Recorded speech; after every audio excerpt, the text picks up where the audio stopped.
because Floyd Mayweather's arrested. It's over. This is not going to end well. This will not end well. Help himself. He had to crawl under his rock, out of his rock, and make some noise.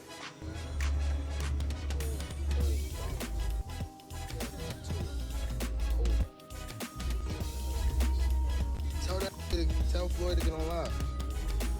Tell him show where he at.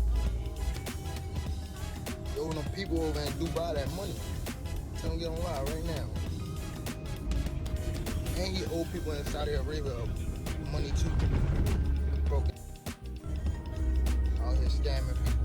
Boxers have started reacting to Floyd Mayweather's alleged arrest, with many speculating that he might be struggling with losing the spotlight. Several have suggested that Floyd could be finding it difficult not being the center of attention, with his recent actions seeming desperate. Oscar De La Hoya believes that Mayweather might be seeking attention or money, pointing to his frequent outbursts and constant headlines. Many feel that Floyd's behavior indicates he's struggling to step away from the limelight. Recently, Mayweather has been linked to an alleged $42 million scam involving a shady investment scheme. Reports claim he promoted fraudulent businesses to his fans and investors, raising concerns about his financial stability and suggesting that he's chasing both money and attention through risky ventures. With Floyd, Canelo, Instagram, what's up with all that stuff? Yeah, no, I mean, obviously, you know, he tried to steal somewhat of Canelo's thunder. He couldn't help himself. He had to crawl under his rock, out of his rock, and make some noise. But look, he's retired. I mean, either he's hurting for attention or he's hurting for money. And you know, we strongly feel that, look, Canelo's the man right now. He's the highest paid athlete in the world, and then we move on and we go forward and we continue with. Floyd Mayweather has openly criticized the concept of loyalty in boxing, expressing his disappointment with fighters he once helped rise to fame. He pointed out that many of these athletes, despite benefiting from his support, now speak negatively about him. Specifically, Mayweather called out Oscar De La Hoya, labeling him as disloyal for turning his back on him after all the guidance and influence he had provided throughout De La Hoya's career. But it's so crazy. When we talk about loyalty in a sport of boxing, when we talk about loyalty, when you look at Canelo, there's Steven Espinoza and the Showtime team and myself, we helped build this guy up. He was fighting on my undercard. He was the co-main. We helped build this guy up. And you know what Oscar De La Hoya do? You know what Mr. Loyal Oscar De La Hoya do? I'm sorry, Mr. Disloyal Oscar De La Hoya do? He take him right over to HBO and cut a deal with HBO. And when he cut the deal, he got money, but I bet Canelo didn't see none.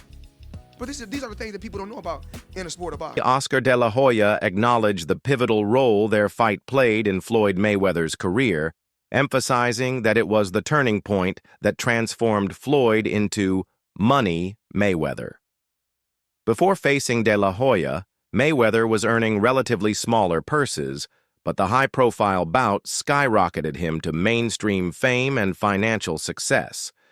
It made him a household name and helped solidify his image as a symbol of wealth, setting the stage for his later lucrative career. Before Mayweather fought me, he was making $2-3 million on my undercards. After beating me, Mayweather becomes Money Mayweather, and he becomes this global superstar. I think we sold 2-point-something million homes. I believe he made something like $8 million all said and done. And what did you make all said and done in that fight? I had to be closer to 80. You made 80 million, he made 8 million. So the negotiation was 90-10? Sometimes fighters don't understand negotiating the right way. Beyond boxing, Floyd Mayweather has found himself entangled in legal troubles, similar to rapper Lil Uzi Vert, with both facing lawsuits over allegations of mistreatment.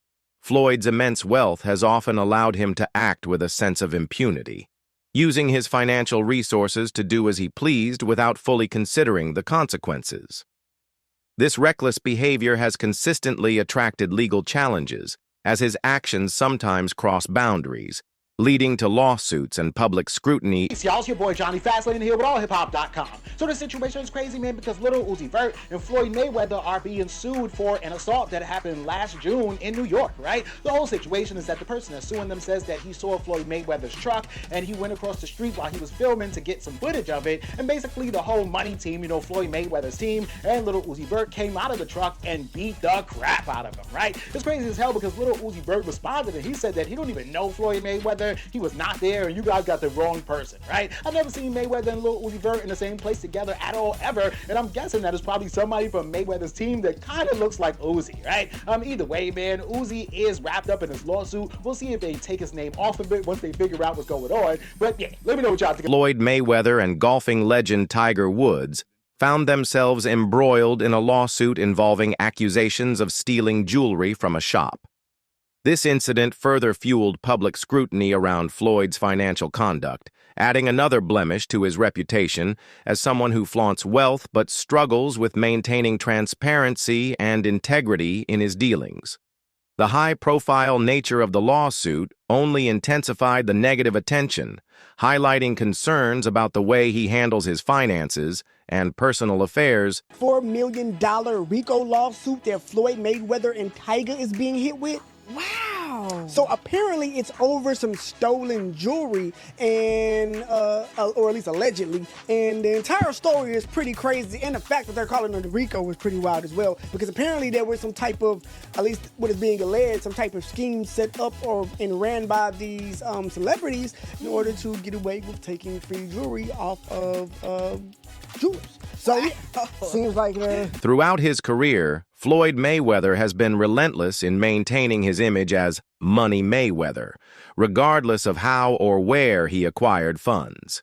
He prioritized showcasing his extravagant lifestyle, constantly seeking the spotlight to reinforce his persona. His obsession with public perception often led him to make questionable financial decisions, driven by the need to uphold the illusion of endless wealth. This need for validation through material display seemed to overshadow more prudent financial management, adding to the complexity of his financial and personal challenges.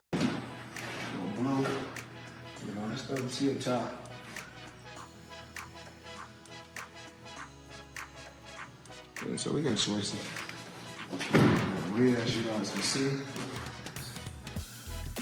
Come on, follow me. Come on, let's go around. We got the choices. The original McLaren, as you guys can see. We got the Aventador. We got the Dawn. We got the Bentley. Another Rose. Another Rose. Spirit of Ecstasy, come on up. We got toys. The family, another Lambo.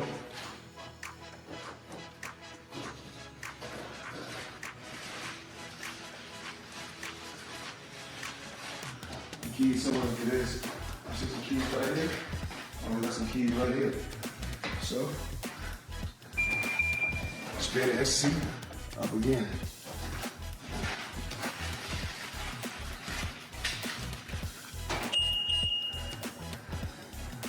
Again, you see the seats.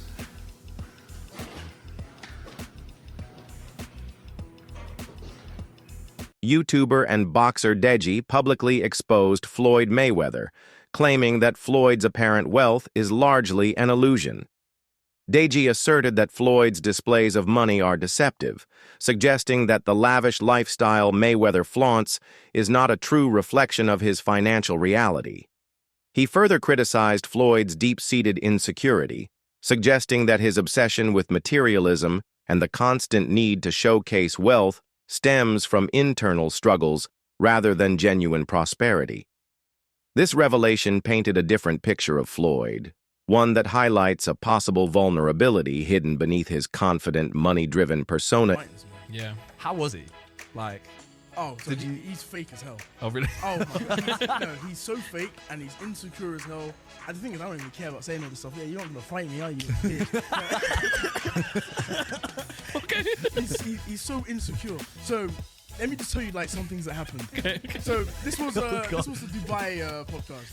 for some reason, he's just making these noises, slap, slap, slap to his whole team, slap, slap, and just doing, just making some weird noises. It made no sense. And then one of my fans said, "Hey yo, Deji, I flew all the way from the UK for this." And then he you don't have to respond to that, No, but he don't. responds being like, "It don't matter, man. You in Dubai now." Like why? Like what do you call them things you get for Christmas? A soundboard. Yeah. Gervonta Davis, once under Floyd Mayweather's promotional wing, revealed shocking claims that Floyd owes significant sums to individuals in Saudi Arabia. Gervonta alleged that Floyd is not only broke but also engaged in scams overseas to maintain his lavish lifestyle. This revelation paints a bleak picture of the financial downfall of the once untouchable icon, suggesting that Floyd's facade of wealth may have come at a heavy cost, both financially and morally. The allegations highlight the possible cracks in Floyd's carefully constructed image, shedding light on a darker side of his post-boxing life. Tank Vince out on social media. He's been through a lot, throughout his life. But I take my hat off to him. I'm proud of him. Saturday night we had a game plan, and a lot of times when he says certain things on social media, I say, he's to me he's still a kid. And when I was that age, I probably would have did the same thing. I didn't have a Floyd Mayweather to stand behind me and tell me, about what's right and what's wrong. He got the job done, but my hat off to Ryan Garcia, tough competitor, tough fighter, and the best man. When Gervonta Davis criticized Floyd Mayweather publicly, Floyd responded by playing the victim rather than addressing the accusations head-on.